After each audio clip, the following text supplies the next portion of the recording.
ঠিক আছে ওরা চাদর মতো নিয়ে খেলতে লাগিয়েছে এটা মিডিলে আসবে অত কাছে গেলে চাদর হবে না বানাবে না দড়ি বানাবে মিনিমাম 1.5 হাত ভাইরা ফুলটি ভাই চাদরটা নিয়ে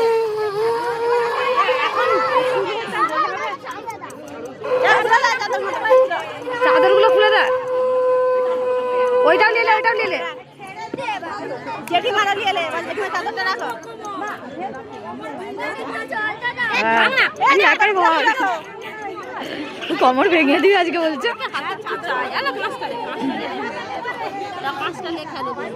রেডি বলছি হ্যাঁ হয়নি ফুলটা মিডিলে বাপন ফুলটা মিডিলে করে দে হ্যাঁ আরেকটু হ্যাঁ ঠিক আছে 3 দেখ ভালো 2 1 স্টার্ট হাসলে হবে না হাসলে হবে না হয়ে গেছে সুমিতা